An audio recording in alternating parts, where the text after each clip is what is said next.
वन्दे श्रीपुरुषोत्तमं च परमं धामाक्षरं ज्ञानदं वन्दे प्रागजिभक्तमेवमनघं ब्रह्मस्वरूपं मुदा वन्दे यज्ञपुरुषदासचरणं श्रीयोगिराजं तथा वन्दे श्रीप्रमुखं महन्तगुणिनं मोक्षाय भक्त्या सदा। આજનો પ્રવચનનો વિષય છે કર્મના સિદ્ધાંતો. આપણી ભારતીય સનાતન સંસ્કૃતિની મુખ્ય 4 માન્યતાઓ છે. એક મૂર્તિ પૂજા, બીજી અવતારવાદ, ત્રીજો પુનર્જન્મ અને ચોથી માન્યતા કર્મવાદ. હિન્દુ, બૌદ્ધ, શીખ કે જૈન આ ચારેય ધર્મો કર્મના સિદ્ધાંતોમાં ખૂબ માને છે.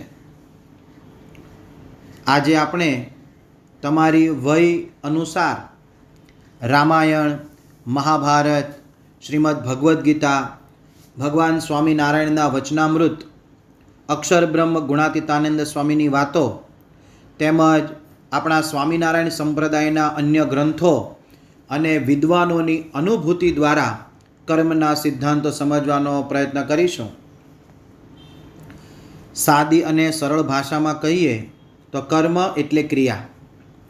આપણું ખાવું, પીવું, નાહવું, ધોવું, ચાલવું, ઊભા રહેવું, નોકરી કે ધંધો કરવો, બોલવું, સાંભળવું, શ્વાસ લેવો, ઉચ્છ્વાસ કરવો, જન્મ લેવો, જીવવું વગેરે તમામ શારીરિક અને માનસિક ક્રિયાને કર્મ કહેવાય છે. આ કર્મના મુખ્ય 3 ભાગો છે. એક ક્રિયમાણ કર્મ, બીજું સંચિત કર્મ અને ત્રીજું પ્રારબ્ધ કર્મ. તેમાં નંબર 1 ક્રિયમાણ કર્મ કોને કહેવાય? આપણે સવારે જાગીએ અને રાત્રે સૂઈ જઈએ ત્યાં સુધી જે કર્મ કરીએ તે બધા ક્રિયમાણ કર્મ કહેવાય. આ કર્મ ફળ આપ્યા પછી જ શાંત થાય. ફળ આપ્યા વિના તે શાંત થાય જ નહીં. ક્રિયમાણ કર્મને ફળ આપીએ જ છૂટકો, ફળ ભોગવે જ છૂટકો. તેના હું તમને 2 ઉદાહરણ આપું. જેમ કે અહીંયા જયેશભાઈ બેઠા છે, એમને તરસ લાગે તો ઊભા થઈને બહાર જતા રહે અને પાણી પી લે. એટલે પાણી પીવાની જે ક્રિયા તે ક્રિયમાણ કર્મ ને તરસ મટી જવી તે તેનું ફળ. બીજું ઉદાહરણ આપું. અહીંયા જીતુભાઈ પોતે બેઠા છે, લગભગ 6.25 ફૂટ જેટલી હાઈટ છે અને ભીમ જેવું મજબૂત શરીર છે. કદાચ માનો કે આમાંથી કોઈ એમને ગાળ આપે તો શું થાય? એક લાફો મારે ને, કાં તો એને બરાબર બોચીમાંથી પકડી લે. એટલે ગાળ આપનારે જે કર્મ કર્યું તેનું ફળ તેને તાત્કાલિક મળી ગયું. આ પ્રમાણે સઘળા ક્રિયમાણ કર્મને ફળ બાજે અને તે ફળ ભોગવા વિને જ શાંત થાય. નંબર 2 સંચિત કર્મ એટલે શું? કેટલાક કર્મ એવા હોય છે કે જે કર્મકર્તાની સાથે જ ફળ આપતા નથી, તેનું ફળ મળતા વાર લાગે છે. બીજા શબ્દોમાં કહીએ તો તે કર્મના ફળને પાકતા વાર લાગે છે. જ્યાં સુધી તે કર્મફળ આપે નહીં ત્યાં સુધી આપણા કર્મના એકાઉન્ટમાં જમા રહે, એટલે કે સંચિત થાય. એટલે તેને સંચિત કર્મ કહેવાય છે. તેના હું તમને 3 દ્રષ્ટાંત આપું. અહીંયા કિશોર બેઠો છે. એ કિશોરે હમણાં જ 12 સાયન્સની પરીક્ષા આપી તો એનું રિઝલ્ટ એને તાત્કાલિક મળી ગયું? ના, 3-4 મહિના પછી એનું પરિણામ આવ્યું. બીજું ઉદાહરણ. અમારા ભાલ પ્રદેશમાં ઘઉં વાવવામાં આવે છે તો 3 થી 4 મહિને એ દાણા આપે છે. આપણા સુરતની અંદર કોઈ આંબો વાવે તો 5 વર્ષ પછી કેરી મળે. રામાયણની અંદર એક પ્રસંગ આવે છે, બહુ ધ્યાનથી સાંભળજો. રાજા દશરથે શરત ચૂકથી મૃગલું સમજીને શ્રવણનો વધ કર્યો. ત્યારે પુત્ર વિરહથી મરતા મરતા તેના માતા પિતાએ શ્રાપ દીધો કે રાજા દશરથ, તારું મૃત્યુ પણ તારા પુત્રના વિરહથી થશે. હવે તે વખતે રાજા દશરથને સંતાન નહોતા, તેથી તેમનું ક્રિયમાણ કર્મ ફળ આપીને શાંત થઈ શક્યું નહીં. તે સંચિત કર્મ તરીકે જમા થયું. સમય જતાં દશરથ રાજાને 4 પુત્ર થયા. રામ, લક્ષ્મણ, ભરત અને શત્રુઘ્ન. તે મોટા થયા પછી પરણાવ્યા.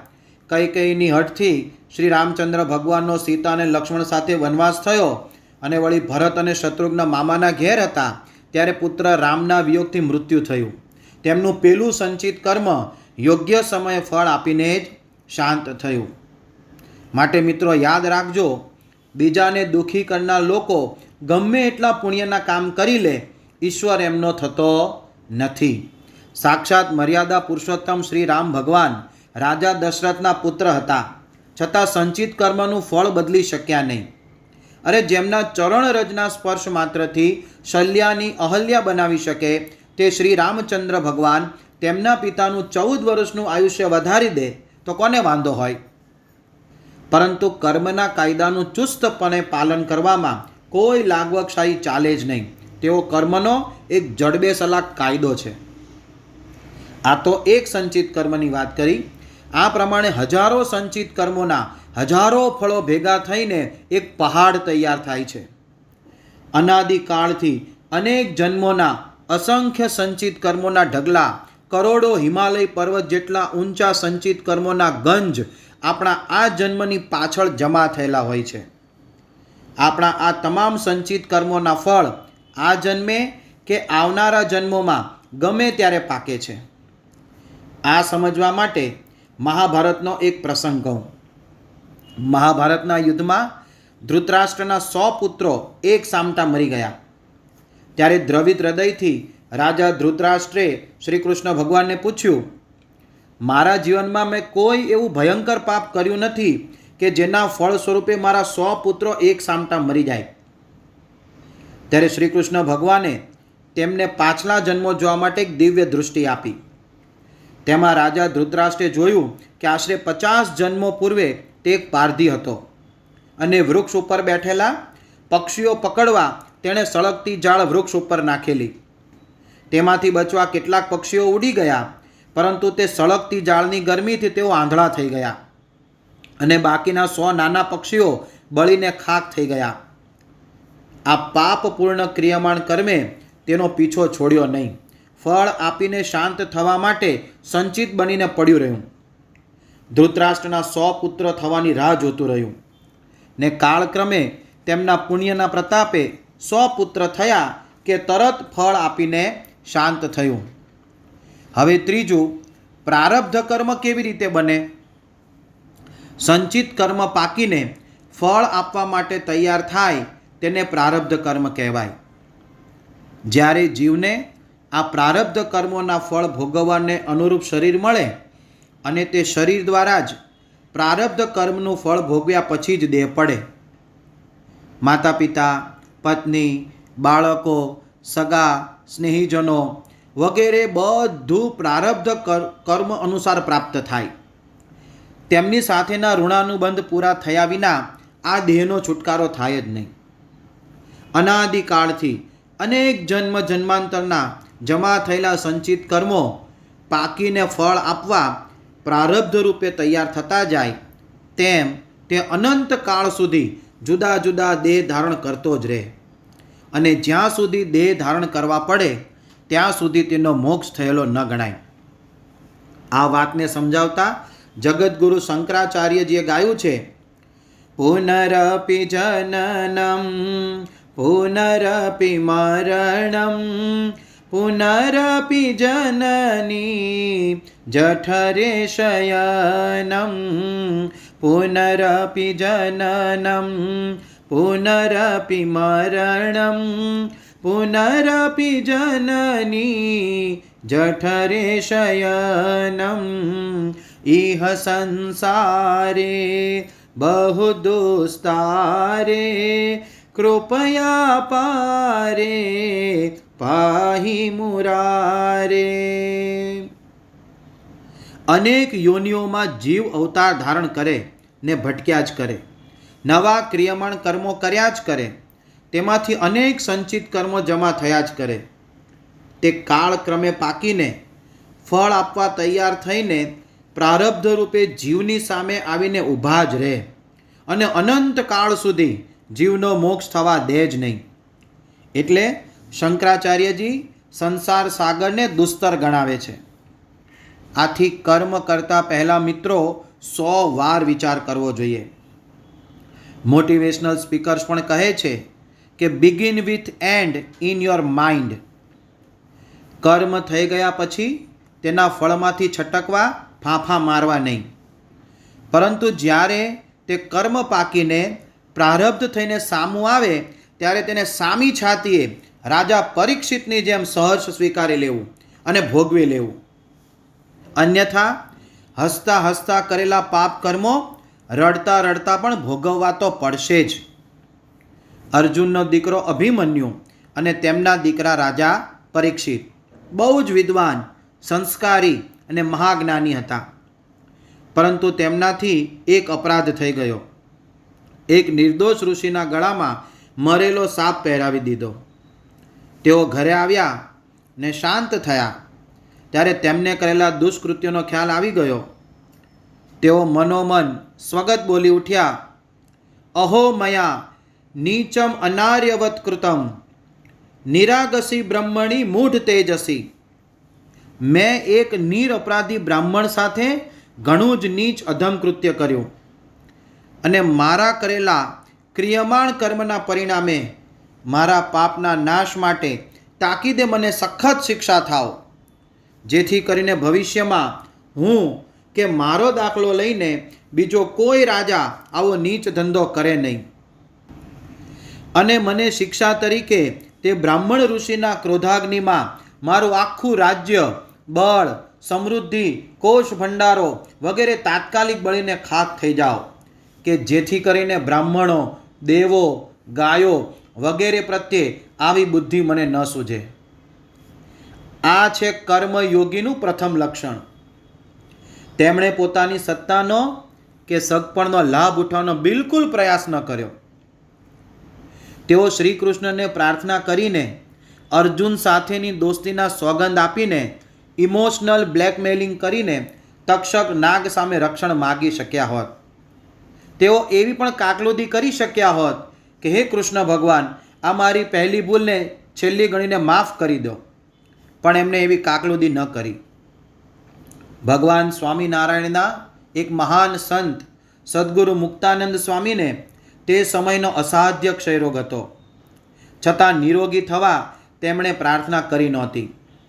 બીજા એક એવા મહાન સંત સદગુરુ નિષ્કુળાનંદ સ્વામી, તેમની બીમારી વખતે તેમના સાજા થવા માટે કોઈ ભક્તો ભગવાનને પ્રાર્થના કરે તો કહેતા, મારા માટે પ્રાર્થના ન કરવી, નહીં તો પ્રારબ્ધ ભોગવવા માટે બીજો અવતાર લેવો પડશે.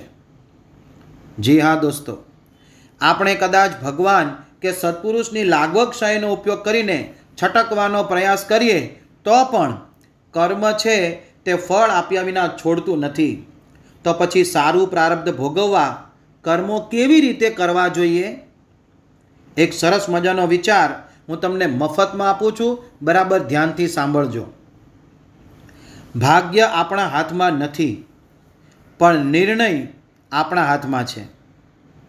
ભાગ્ય આપણો નિર્ણય બદલી શકતું નથી, પણ આપણો નિર્ણય આપણું ભાગ્ય બદલી શકે છે. इसलिए जिंदगी को आसान नहीं बल्कि खुद को मजबूत बनाना सीखें. सही समय का इंतज़ार मत करें बल्कि इसी समय को सही बनाना सीखें. ક્રિયમાણ કર્મ કરવાની પદ્ધતિ મનુષ્યની પ્રકૃતિ પર આધારિત છે.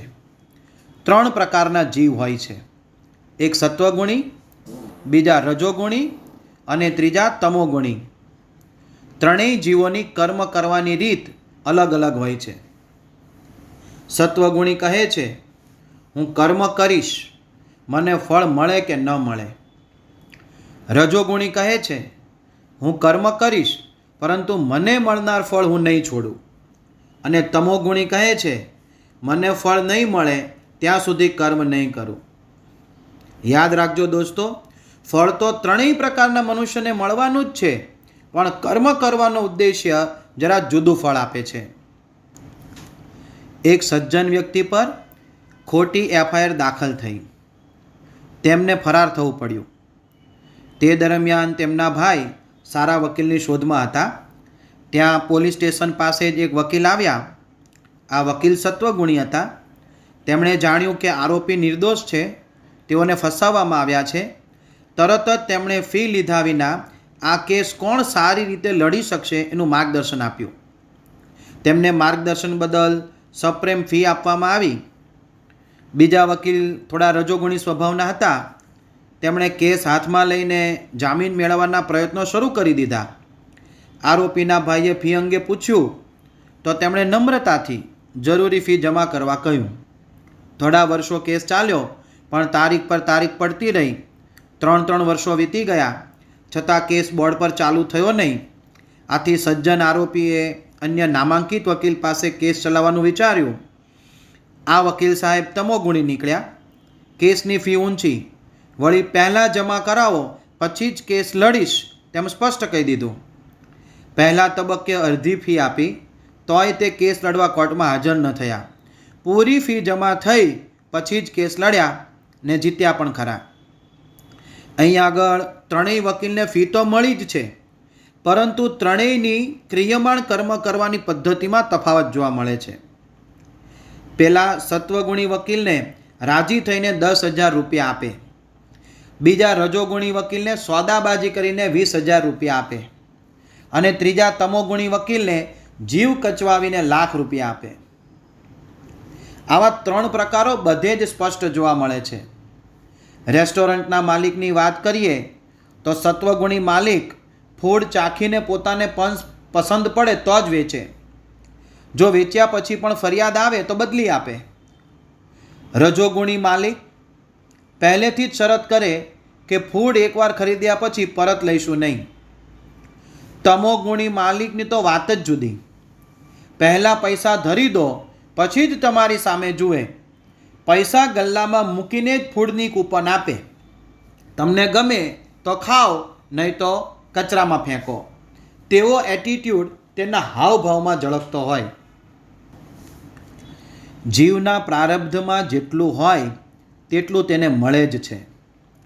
ક્રિયમાણ કર્મ જેટલા અને જેવી રીતે કરીએ તે પ્રમાણે તેના ફળ ક્વોન્ટિટી અને ક્વોલિટીના મળે છે.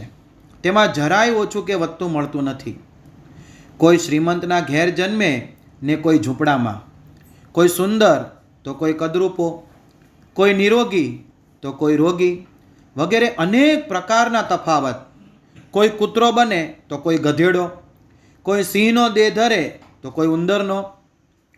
જેમાંથી, જેનાથી, જેવી રીતે, જ્યારે, જેટલા સમય માટે, જ્યાં શુભ અશુભ ક્રિયમાણ કર્મ કરેલા હોય તેમાંથી જ અને તેનાથી જ અને તેવી રીતે અને ત્યારે જ અને તેટલા સમય માટે જ અને ત્યાં જ પ્રારબ્ધ આવીને આપણને મળે છે. જેમ સૂર્યનારાયણ ઉગે ત્યારે આખી દુનિયાના બધા પશુ પંખીને દેખાય, પણ ઘુવડ જોઈ ન શકે. એમાં વાંક કોનો? વસંત ઋતુમાં તમામ વૃક્ષોને નવા પર્ણ ઉગે છે, પરંતુ કેરડાના ઝાડને નવા પર્ણ ઉગતા નથી. તેમાં વાંક કોનો? કદાચ કાયમ માટે વરસાદ પડે તો પણ પલાશના છોડને માત્ર 3 જ પર્ણ ઉગે છે, ચોથું ઉગતું નથી. એમાં વાંક કોનો? હંસને સાચા મોતીનો ચારો ચરવા મળે ને કાગડાને માંસના લોચા ચૂંથવાના. માછલી કાયમ પાણીમાં રહે તો જીવે ને માણસ કાયમ જમીન પર રહે તો જીવે. આનો અર્થ એ નથી કે માણસે કોઈ પ્રકારનો પુરુષાર્થ કરવાની જરૂર નથી. હા, સારી સ્કૂલમાં પ્રવેશ મળવો ને સારા શિક્ષક મળવા તે પ્રારબ્ધ છે. તો સારો અભ્યાસ કરવા માટે પુરુષાર્થની જરૂર પડે કે નહીં? નોકરી મળવી એ પ્રારબ્ધ છે અને તેને ઈમાનદારીથી ટકાવી રાખવા પુરુષાર્થની જરૂર પડે કે નહીં? પોતાના ઘરે પુત્ર કે પુત્રીનું પારણું બંધાવવું તે પ્રારબ્ધ છે. તો તેમનો સારી રીતે ઉછેર કરવામાં પુરુષાર્થની જરૂર છે કે નહીં? મિત્રો, જેટલું પણ મળે અને જેવું પણ મળે તેનો સંતોષ રાખીને મોક્ષ માર્ગ તરફ પ્રયાણ કરતા રહેવું તે સાચા મુમુક્ષુની નિશાની છે. માણસને જીવન દરમિયાન અનેક વસ્તુનો ઉપભોગ કરવાની ઈચ્છાઓ જન્મે છે. આપણા શાસ્ત્રોએ તેને 4 ભાગમાં વહેંચી છે. પહેલું ધર્મ, બીજું અર્થ, ત્રીજું કામ અને ચોથું મોક્ષ. માણસ માત્ર આ 4 પુરુષાર્થ મેળવવા કર્મ કરે છે. પરંતુ મોટા ભાગના માણસો ધર્મ અને મોક્ષ માટે સતત જાગૃત રહી પુરુષાર્થ કરવાને બદલે અર્થ અને કામ પાછળ સમય ફાળવે છે. વાસ્તવમાં તો અર્થ અને કામ પ્રારબ્ધ વશ છે. ધર્મ આચરીને અર્થોપાર્જન કરવું જોઈએ. અધર્મથી પ્રાપ્ત કરેલ ધન અનર્થ બની જાય છે. અર્થ અને કામની તૃપ્તિ કોઈની થઈ જ નથી. તેઓ ઇતિહાસ જાણવા છતાં મોટા ભાગના મનુષ્યો આસક્ત બનીને આમ તેમ દોડધામ કરીને લોથપોથ થઈ જાય છે. પછી ધર્મ અને મોક્ષની પ્રાપ્તિ માટે અશક્ત થઈ જાય છે. ધોબી કા કુત્તા ન ઘર કા ન ઘાટ કા તેવો ઘાટ ઘડાય છે. આ વાતને સમજાવવા માટે ભગવાન વેદવ્યાસજીએ 1,00,000 શ્લોકોનું મહાભારત લખ્યું છે. તેમાં પોતાના અંતરની વેદના જણાવતા લખે છે, 2 હાથ ઊંચા કરીને હું આખા જગતને ચેતવી રહ્યો છું, પરંતુ કોઈ મારું સાંભળતું નથી. અર્થ અને કામનો હું શત્રુ નથી.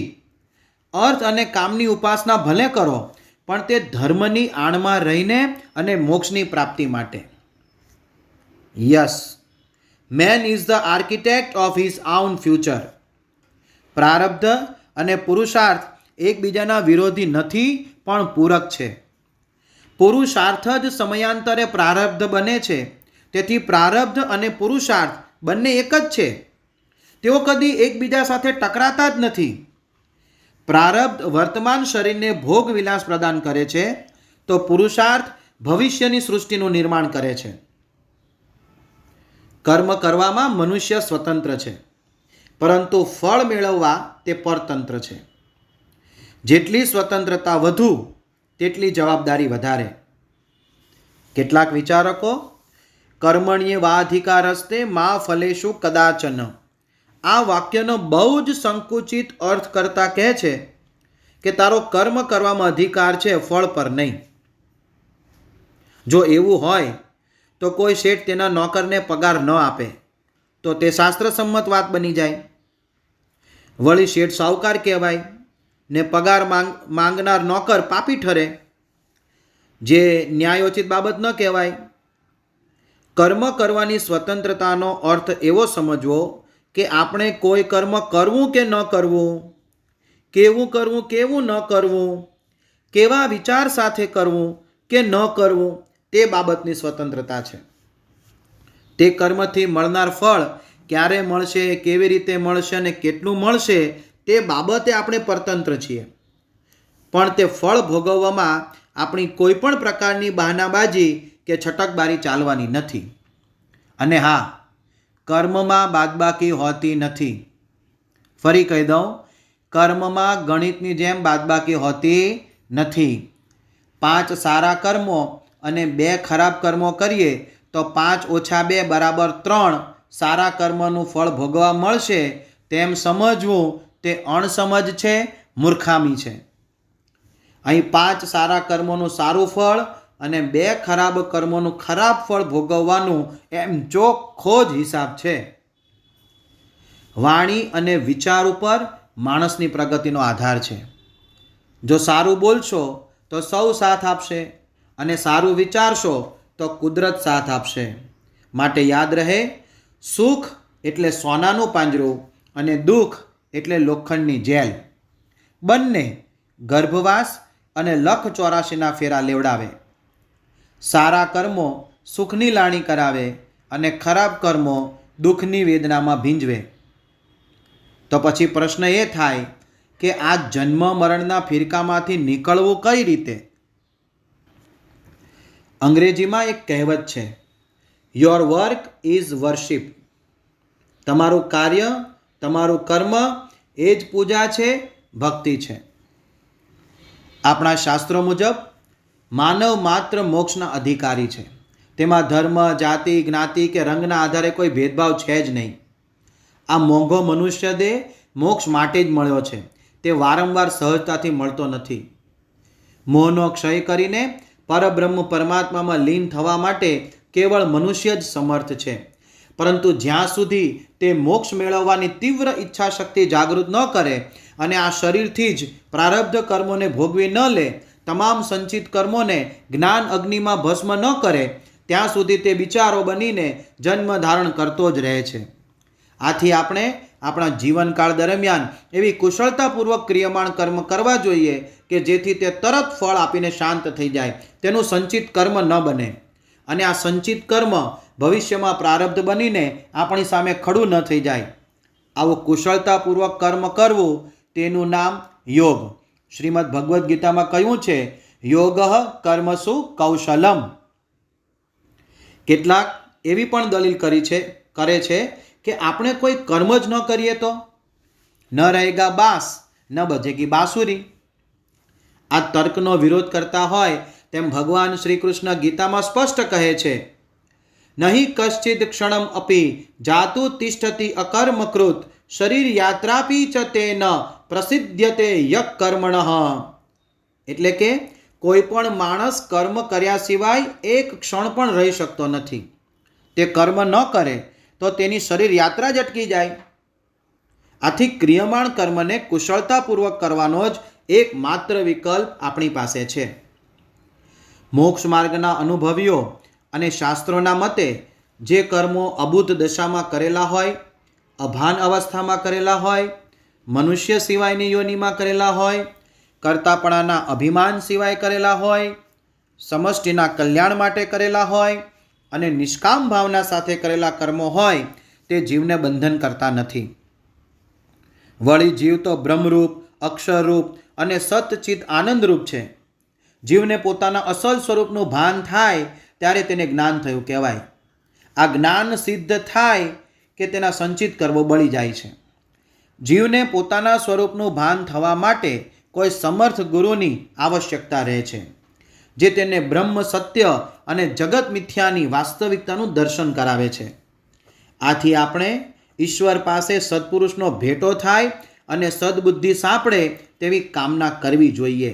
અને આપણા અહોભાગ્ય છે કે પરબ્રહ્મ પરમાત્મા ભગવાન સ્વામિનારાયણ અને અક્ષર બ્રહ્મ ગુણાતીતાનંદ સ્વામીની કૃપા દ્રષ્ટિથી પરમ પૂજ્ય પ્રમુખ સ્વામી મહારાજ અને પરમ પૂજ્ય મહંત સ્વામી મહારાજનો ભેટો થઈ ગયો છે. હવે માગવાનું એટલું જ રહે કે હે મહારાજ, હે સ્વામી, અમને હંમેશા સદબુદ્ધિ દેજો અને અમારી બુદ્ધિમાં હંમેશા પ્રકાશ ભરજો. કારણ કે બુદ્ધિ જેટલી શુદ્ધ અને સાત્વિક તેટલું નવું ક્રિયમાણ કર્મ શુદ્ધ અને સાત્વિક બને છે. તેને વ્યવસાયિત્મિકા બુદ્ધિ કહેવાય છે. માણસ આવી બુદ્ધિનો જેટલો ઉપયોગ કરે તેટલું સારું કામ કરી શકે છે. જેના અંતઃકરણ પર વાસનાઓના લપરડાઓ છે તે જીવ માયાને વશ થઈ જાય છે. તેને નવા ક્રિયમાણ કરવા પ્રેરે છે ને પછી એક સંચિત કર્મ, પ્રારબ્ધ કર્મ અને જન્મ મરણની માયા જાળમાં ગૂંચવાતો રહે છે. આ જીવ જો પોતાની કામનાઓ પર કાબૂ રાખે તો તેની બુદ્ધિ વિશુદ્ધ અને સાત્વિક બને અને તેને કુકર્મો કરતાં અટકાવે. આવી બુદ્ધિ તેને ધર્મ, ન્યાય અને નીતિથી વર્તવામાં મદદ કરે છે. મિત્રો, જે મનુષ્ય ધર્મ, ન્યાય અને નીતિથી વર્તન કરતો હોય તેનું ગ્રહો, નક્ષત્રો કે અન્ય નાના મોટા દેવદેવીઓ બુરું કરી શકતા નથી. જેમ સીધા રસ્તે ચાલતા માણસને ખરાબમાં ખરાબ સ્વભાવવાળો પોલીસ પરેશાન કરી શકતો નથી, તેમ તેનામાં રહેલા આ એથિક્સ તેને અભય વરદાન આપે છે. તેને કોઈનો ભય રહેતો નથી, મૃત્યુનો ભય પણ નહીં. તે માત્ર ભગવાનના બનાવેલ કાયદા અને આજ્ઞાનો લોપ ન થાય તે રીતે જાણપણારૂપ દરવાજે તત્પર રહે છે. તેને પ્રભુ સ્મરણ સિવાય કશામાં માલ મનાતો નથી. કેવળ ભગવાનની મૂર્તિ અને તેમના દિવ્ય ચરિત્રોની સ્મૃતિ કરવામાં જ નિમગ્ન થઈ જાય છે. તમને થતું હશે કે પ્રારબ્ધ કર્મ ભોગવવામાં પ્રભુની ભક્તિ શું ભાગ ભજવે છે? અમારા જૂના વૈદરાજ અમને કહેતા કે યોગ્ય સમયે પીધેલા કડવા ઘૂંટ હંમેશા જિંદગીને મધુર બનાવે છે. जिस तरह थोड़ी सी औषधि भयंकर रोगों को शांत कर देती है, उसी तरह ईश्वर की थोड़ी सी स्तुति बहुत से कष्ट और दुखों का नाश कर देती है। हाँ, ભગવાનનું ભજન જીવને પ્રારબ્ધ ભોગવવામાં ઘણું જ સહાયક નીવડે છે. સંતોના મુખે સાંભળવા મળે છે કે ભગવાનનું નામ લેવાથી સંસાર ચક્રમાં ફસાયેલા જીવને ભવસાગરમાંથી મુક્તિ અપાવે છે. તે એક રામબાણ ઇલાજ છે, એવું ઔષધ જે જીવનો મોટામાં મોટો ભવરોગ મટાડે છે. જેમ આયુર્વેદિક દવા લેતી વખતે ચરી પથ્ય પાળવાની હોય છે, તેમ કેવળ પ્રભુ ભક્તિ નહીં, પણ તેની સાથે તેમણે નિયત કરેલા નિયમોરૂપી ચરી પાળવાની હોય છે. એલોપેથિક દવા દર્દને દબાવીને તાત્કાલિક રાહત આપી શકે એ વાત સાચી છે, પણ રોગને જડ મૂળમાંથી ઉખાડી ફેંકવો હોય તો તે માટે આયુર્વેદિક ઔષધ જ જોઈએ. કડક ચરી સાથેની ટ્રીટમેન્ટ ધીમે ધીમે રોગમુક્ત કરી દે છે. માત્ર રામ નામ, રાધે કૃષ્ણ કે સ્વામિનારાયણનું નામ જપવાથી ઉદ્ધાર થઈ જતો હોય તો સૌથી પહેલાં તો ટેપ રેકોર્ડર કે મ્યુઝિક સિસ્ટમનો ઉદ્ધાર થઈ જવો જોઈએ. બરાબર ને? કોઈ વ્યક્તિ આખી જિંદગી ભગવાનનું નામ લે પણ શાસ્ત્રોની મર્યાદા કે ભગવાન અને સંતોએ ચીંધેલા નિયમો આજ્ઞારૂપી ચરી પાળે નહીં તો તેનો ઉદ્ધાર તો દૂર જ રહે, ઉલટું વગોવાઈ જાય. મુખ મેં રામ, બગલ મેં છુરી જેવો ઘાટ થાય. માત્ર બાહ્ય આટાટોપની શુદ્ધિ બતાવીને આંતરિક શુદ્ધિનો દેખાડો કરનાર દંભીજનો, અંગ્રેજીમાં કહીએ તો ચીટર્સનું બિહેવિયર કેવું હોય તેનું વર્ણન અખો બહુ સ્પષ્ટ રીતે કરે છે. તિલક કરતા 53 વયા, જપમાળાના નાકા ગયા, કથા સુણી સુણી ફૂટ્યા કાન, તોય ન આવ્યું બ્રહ્મ જ્ઞાન. એક મૂરખને એવી ટેવ, પથ્થર એટલા પૂજે દેવ, તુલસી દેખી તોડે પાન, પાણી દેખી કરે સ્નાન.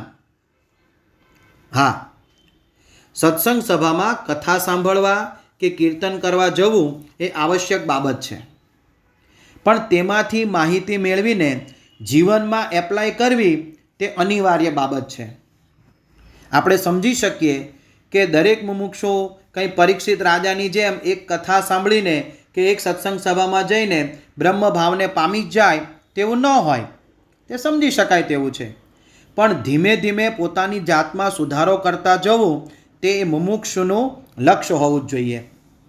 અહીં આગળ અખાએ તિલક, માળા, કથા, પૂજન, અર્ચનનો નિષેધ કરવાની વાત નથી કરી, પરંતુ આટલું કરીને સંતોષ માની લેવો તે નાદાન્ય છોડવાની વાત છે. અક્ષરબ્રહ્મ શ્રી ગુણાતીતાનંદ સ્વામી કહેતા, ક્યાં બાળપણાની રમત ને ક્યાં પામવો સિદ્ધોનો મત. આ કારખાના તો વધતા જ રહેવાના. અને કહેતા, આવો જોગ ફરી નહીં મળે. આટલું કહી અને સતત હરિભક્તો સંતોને જાણપણું આપતા રહેતા.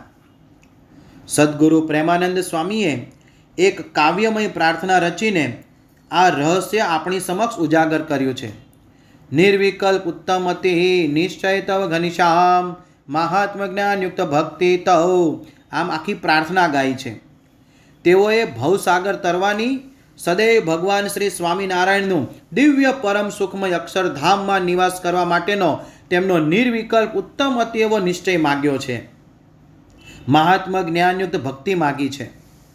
તેમણે એકાંતિક સ્થિતિ પ્રાપ્ત કરવાનો સરળ ઉપાય બતાવતા હોય તેમ 11 ચરી એટલે કે 11 નિયમોનું કડક પાલન કરવાનો આગ્રહ રાખ્યો છે.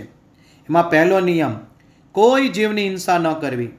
બીજો નિયમ, પર સ્ત્રી સાથે અનૈતિક સંગ ન કરવો. ત્રીજો નિયમ, માંસ ન ખાવું. ચોથો નિયમ, મદિરાનું પાન ન કરવું. પાંચમો નિયમ, વિધવા સાથે બળજબરીપૂર્વક ન વર્તવું. છઠ્ઠો નિયમ, આત્મઘાત ન કરવો. સાતમો નિયમ, કોઈ પણ પ્રકારની ચોરી ન કરવી. આઠમો નિયમ, કોઈના પર કલંક ન લગાડવો.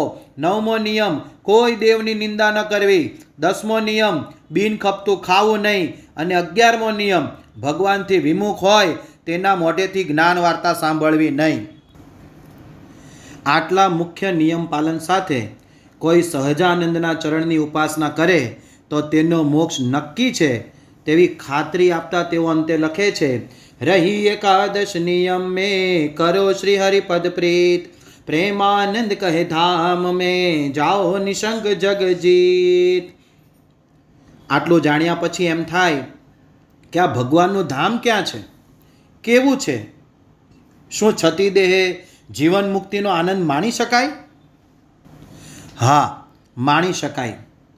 ગુજરાતીમાં એક બહુ જ સરસ મજાની પંક્તિ છે, વિચાર છે: તક માત્ર દરવાજો ખખડાવે, ખોલવો તો આપણે જ પડે. દરેક મુમુક્ષુ બ્રહ્મભાવને પામવા સ્વભાવ, બુદ્ધિ, શક્તિ અને અનુભવના આધારે પ્રયત્ન કરે છે. કલ્યાણના માર્ગે ચાલતા દરેક જીવો વ્રત, તપ, યોગ, યજ્ઞ, દાન અને સત્સંગ વગેરે અનેક શુભ પ્રવૃત્તિ કરી આત્યંતિક કલ્યાણ મેળવવા ઈચ્છે છે, જેથી જન્મ મરણનો ચક્રાવો ન રહે અને ભગવાનના ધામમાં જઈ ભગવાનની મૂર્તિનું અતિ અપાર સુખ પમાય.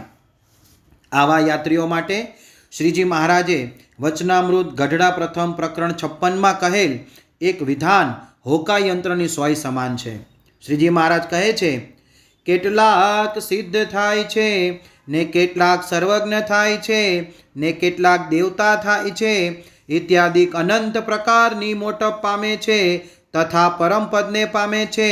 એ સર્વે ભગવાનની ઉપાસનાને બળે પામે છે, પણ ઉપાસના વિના કોઈ વાત સિદ્ધ થતી નથી. માટે બીજા સાધનના બળને તજીને એકલો ભગવાનની ઉપાસનાનું બળ રાખવું. હવે આપણને પ્રશ્ન થાય કે આપણે જ્યાં જવાનું છે તે અક્ષરધામ કેવું છે? તો તેના વિશે દુર્ગપુર મહાત્મ્યમાં શ્રીહરિએ બહુ સ્પષ્ટતાપૂર્વક સમજાવેલું છે કે અક્ષરધામ સદાય માયા અને માયાના કાર્યથી પર છે અને જેનો આત્યંતિક પ્રલયમાં પણ નાશ થતો નથી, જેને પામ્યા પછી જીવ ઈશ્વરોની આત્યંતિકી મુક્તિ થાય છે, જેને પામીને ફરીને જન્મવું મરવું પડતું નથી. અક્ષરધામનું સુખ અન્ય સર્વે ધામોના સુખ કરતાં અધિક છે, અતિ અધિક છે. અક્ષરધામ સમાન કે તેથી પર કોઈ ધામ નથી, અદ્વિતીય ધામ છે. ટૂંકમાં સર્વધામ વિભૂષણમ. બીજો પ્રશ્ન એ થાય કે આ અક્ષરધામમાં છે શું? વચનામૃત લોયા પ્રકરણ 14માં શ્રીહરિ જણાવે છે, સર્વેથી પર એક મોટો તેજનો સમૂહ છે. તે તેજનો સમૂહ અધો ઉર્ધ્વ તથા ચારે કોરે પ્રમાણે રહિત છે ને અનંત છે, અને તે તેજના સમૂહના મધ્ય ભાગને વિશે એક મોટું સિંહાસન છે ને તેની ઉપર દિવ્ય મૂર્તિ એવા જે શ્રી નારાયણ પુરુષોત્તમ ભગવાન તે બિરાજમાન છે ને તે સિંહાસનને ચારે કોરે અનંત કોટી મુક્ત બેઠા થકા તે નારાયણના દર્શન કરે છે. હવે ત્રીજો પ્રશ્ન થાય કે ત્યાં કેવું સુખ છે? હરિચરિત્ર ચિંતામણીમાં લખ્યું છે, અક્ષરધામમાં રહેલા મુક્તોનો આકાર દ્વિભુજ પુરુષ આકાર છે અને તે મટકાએ રહિત સળંગ મૂર્તિનું સુખ લીધા કરે છે. ફક્ત એક દર્શન માત્રે કરીને પાંચે વિષયનું સુખ એક કળાવચ્છિન્ન પ્રાપ્ત થાય છે. અક્ષરધામનું સુખ અકલ્પ્ય અને અવર્ણનીય અદ્ભુત છે. આ સુખમાં યુગોના યુગો પસાર થઈ જાય છે, છતાં મુક્તોને તો એક મટકા સમાન સમય ગયો હોય તેમ લાગે છે. હવે ત્રીજો પ્રશ્ન થાય કે ત્યાં જવાય કઈ રીતે? તો તેનો જવાબ આપતા હોય તે મૂળ અક્ષરબ્રહ્મ ગુણાતીતાનંદ સ્વામી જણાવે છે, આજ્ઞા અને ઉપાસના અક્ષરધામમાં જવાની બે પાંખો છે. આજ્ઞા એટલે ભગવાને આપેલ વ્રત, નિયમો અને આહ્નિક, અને ઉપાસના એટલે આપણને મળેલ ભગવાનને સર્વ કરતા, હરતા, સદા દિવ્ય, સાકાર, સર્વોપરી અને સદા પ્રગટ સમજવા તે. આ આજ્ઞા અને ઉપાસનાની રીતને વ્યાપકપણે અને વિશેષપણે ઝીણવટપૂર્વક સમજવી હોય તો તે માટે સત્પુરુષ અતિ અનિવાર્ય છે, જેમના થકી આપણું મોક્ષનું દ્વાર ઉઘાડું થાય છે. આ સત્પુરુષ આપણા માટે રોલ મોડેલ બની જવા જોઈએ. કોઈને લૌકિક સમૃદ્ધિ મળી જાય પછી તે મળેલી સમૃદ્ધિની વાત કરતા થાકે ખરો? કોઈને અસાધારણ સિદ્ધિ મળી જાય તો તે તેનો આનંદ વ્યક્ત કર્યા વિના રહી શકે ખરો? તમે બધા એક સાથે કહેશો કે ના, તેની વાતોમાં અને વર્તનમાં તે આનંદની અભિવ્યક્તિ થયા જ કરે. એમ શ્રીજી મહારાજના 500 પરમહંસો તેમના કીર્તનોમાં, વાતોમાં કે ગ્રંથ રચનામાં ભગવાનનો મહિમા અને પ્રાપ્તિનો કેફ વારે વારે ઘૂંટ્યા કરતા. તેમને પ્રાપ્તિ વિનાની વાત અધૂરી લાગતી. અલૌકિક સિદ્ધિરૂપ સર્વાવતારી શ્રીહરિની પ્રાપ્તિ થયા પછી ગમે તે પ્રસંગે, ગમે તે સંજોગોમાં એ ઈષ્ટદેવની અનન્ય ઉપાસનાનું કેન્દ્ર બિંદુ ચૂક્યા નથી. તો આવો આપણે આજે આપણા જીવનમાં પ્રાપ્તિનો મહિમા વાગોળતા છતીદેહ જ પોતાના આત્માને અક્ષર બ્રહ્મ સાથે એકાત્મ ભાવ લાવીને શ્રી પુરુષોત્તમ નારાયણની મૂર્તિનું ચિંતન કરતા રહીએ. અક્ષરમ અહમ પુરુષોત્તમ દાસોસ્મિ, અક્ષર એવો હું પુરુષોત્તમનો દાસ છું. અક્ષરમ અહમ પુરુષોત્તમ દાસોસ્મિ, અક્ષર એવો હું પુરુષોત્તમનો દાસ છું. 24 કલાક સ્વામિનારાયણ સ્વામિનારાયણ. અપાર સુખ, અખંડ શાંતિ અને અસીમ આનંદમાં હિલોળતા રહીએ, હિલોળતા રહીએ, હિલોળતા રહીએ. બોલો શ્રી સ્વામિનારાયણ ભગવાનની.